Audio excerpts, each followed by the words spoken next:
Hola, soy Alessandra Navarro y quiero contarles acerca de la creatividad, el arte y el aprendizaje y cómo esto nos puede ayudar a desarrollarnos como personas. Entonces, vamos a preguntarnos primero qué es la creatividad. Desde 1995, Garner expone que un individuo creativo es una persona que resuelve problemas con seguridad, elabora productos o define cuestiones nuevas en un campo de modo que al principio es considerado nuevo, pero que al final llega a ser aceptado en un contexto cultural concreto.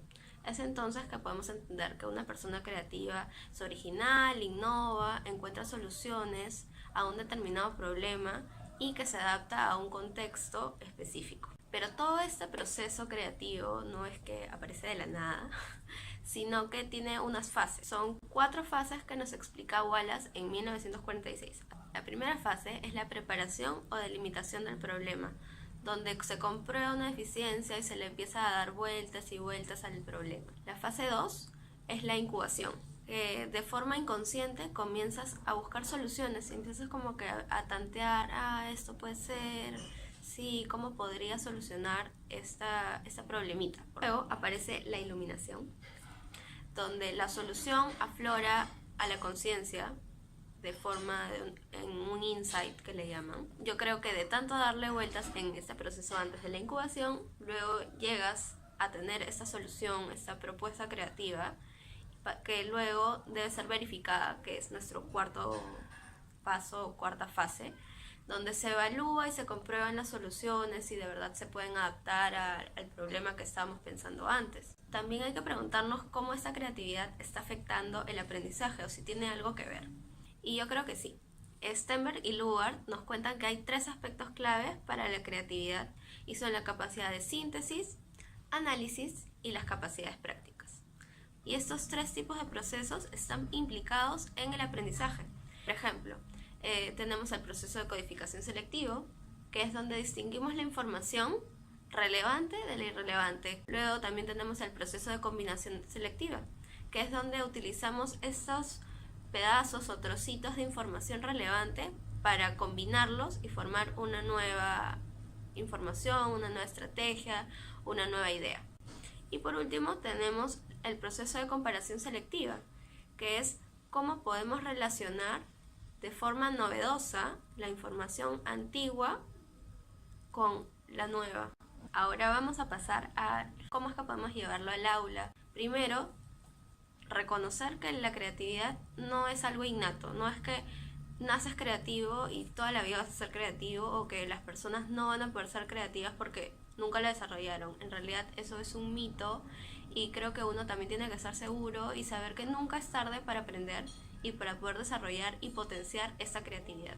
También tenemos que tener en cuenta que el entorno creativo, sobre todo por ejemplo en los aulas, es súper importante. Tenemos que generar un entorno creador, un entorno retador para los niños, para que desarrollen su pensamiento crítico, que favorezcan habilidades interpersonales, ¿no? Trabajos dinámicos, con lenguajes artísticos, que sean trabajos que puedan realizar en conjunto, colaborativamente, retos que impliquen escalones del pensamiento más complejo. También quiero contarles algunas estrategias creativas o para fomentar no solamente en los niños sino en nosotros también, porque en realidad nosotros vamos a ser más creativos y vamos a potenciar esas mentes creativas de los niños si nosotros empezamos a desarrollarla. Por ejemplo, es el balance entre concentración y relajación, y esto me hizo mucho sentido con mi práctica de meditación. Fue como que un poco extraño al comienzo relacionarlo, pero sí creo que tiene mucho que ver. Y por ejemplo, esta concentración y relajación es súper importante porque uno a veces cuando se concentra mucho puede llegar a estresarse. Y cuando uno se relaja mucho, de repente pierde el foco, se distrae, ya como que no hace mucho caso. Entonces acá viene el trabajar en conjunto, concentración, relajación, para que puedas tomarlo de una forma enfocada, pero también relajado. Nadie te está apurando, nadie te está presionando, sino que puedes dejarte fluir, pero siempre manteniendo un foco. Luego, otra cosa es buscarle nuevas perspectivas a las cosas. No hay una sola solución. Abrir la mente, buscar más de una salida, porque siempre hay. Recordemos que el lenguaje oral es solo una pequeña parte de lo que somos o de lo que podemos expresar a través de él. podemos explorar, podemos dejarnos sentir, podemos dejarnos ser, manifestar, expresar a través de otros lenguajes artísticos. En realidad el cuerpo manifiesta mucho más que las palabras, que el conectarnos con nosotros mismos, el volver a conocernos. Y creo que este conocerse a uno mismo también podemos hacerlo por diferentes vías. Una, por ejemplo, es la vía multisensorial, que a partir de diferentes sentidos podemos dedicarnos a experimentar, a expresar sensaciones, sentimientos, emociones. Otra vía es la intelectiva, donde podemos estimular el pensamiento divergente, el que buscar más de una solución, el reconectarnos con la intuición, como hacerle caso a estos insights. Y por último, la vía ecológica. Creo que en las pequeñas cosas que podemos encontrar podemos llegar a contemplar, apreciar las cosas y conectarnos en verdad y saber que somos parte de algo más. Entonces, bueno, creo que eso ha sido todo lo que quería explicar, así que espero que les haya gustado y hasta la próxima.